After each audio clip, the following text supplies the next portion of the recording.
I have been fortunate enough to hear Lydia speak before, and we've spoken a lot about consent, but I was wondering if you could share your consent. It's like 7 steps to consent or something, right? And I feel like it's just a really awesome thing to understand as a parent, but also a person. So I was wondering if you could share that with us. Sure. So primarily what I do, I teach a lot of early childhood educators and families on talking to young children, but especially about teaching consent very early.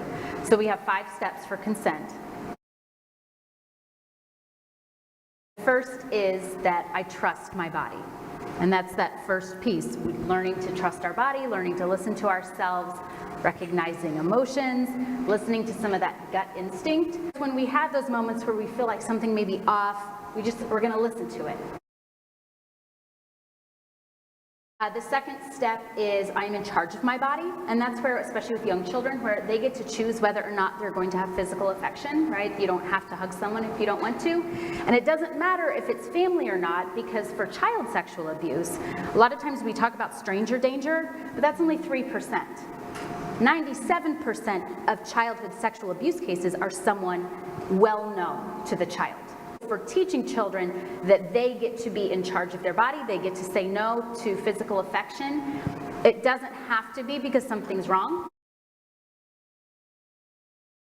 Third is I ask permission, right? If I'm in charge of my body, it means you're in charge of your body, and so I'm going to ask you before I give you a hug, right? We're usually either huggers or non-huggers, right? And as huggers, what we do is we say, I'm a hugger, and we throw our arms open and like swoop in for the kill. The non-huggers are like, yes. But it is important that we're asking first and checking in. The fourth step is I check in.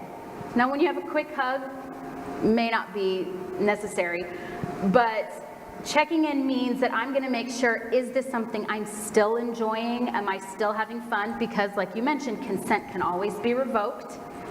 And I'm going to check in with you. And so that's that safe partner as well. Like, hey, I know you're still engaging, but you're really tensing up. Yeah, am I still having fun? Are you still having fun? And the fifth step is I accept no. Because the other piece to consent that we don't often talk about is handling that rejection. And not social exclusion bullying, not rejection by a caregiver that's neglect or abuse, but when we're turned down. So helping teach children how to handle rejection, how to process that.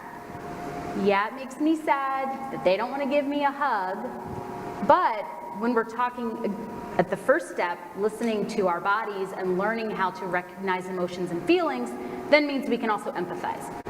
Okay, I don't know why you don't want a hug, but for me, I know what it's like when someone wants to tickle me, so maybe that's how you're feeling about a hug right now. So there's your 5 steps. Listen to your body, you're in charge of your body, ask permission, check in, and accept no.